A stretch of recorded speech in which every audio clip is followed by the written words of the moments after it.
श्रोतागण महोदय, मेरा नाम तनु दुबे है और मैं जनता कॉलेज बकेवर इटावा की छात्रा हूं। आज जब हम भारतीय संविधान के 75वां वर्षों का उत्सव मना रहे हैं, यह एक दस्तावेज की वर्षगांठ नहीं बल्कि भारत के लोकतंत्र अधिकारों, कर्तव्य और प्रगति की विजय गाथा है। हमारा संविधान केवल एक दस्तावेज नहीं बल्कि जीवंत संकल्प है। हमारे स्वतंत्रता संग्रामियों ने हमें एक ऐसा राष्ट्र दिया है जहां हर व्यक्ति को बराबर का अधिकार प्राप्त है, स्वतंत्रता का, न्याय का, समानता का। आज मैं आप सबको बताना चाहती हूं कि 75 वर्षों की इस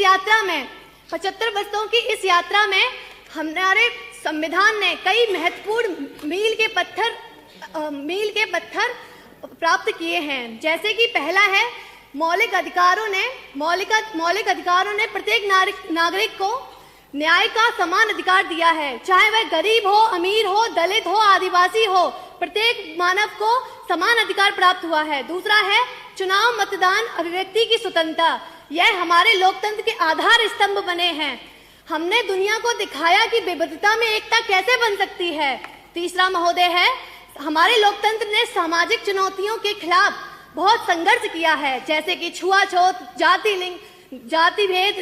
जाति भेद, लिंग भेद और 42वें संशोधन धर्मनिरपेक्ष पर। चौथा है महोदय, राष्ट्रीय एकीकरण, जिसमें हमारे देश के विभिन्न धर्म, विभिन्न जातियों का वर्णन किया गया है और इसे एक धागे में पोने का काम हमारे संविधान ने किया है।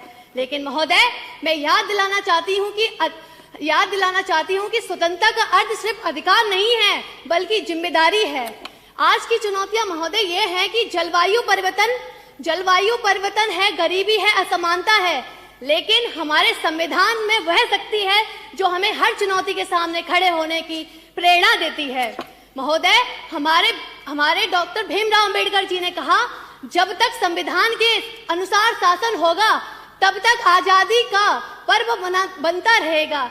हम ही वो हैं जो संविधान को जीवंत संकल्पित रख सकते हैं। और अंत में मैं यही बोलना चाहूंगी कि आप सभी लोग संविधान का सम्मान करें और कर्तव्य और अधिकार को सम्मान पूर्वक माने।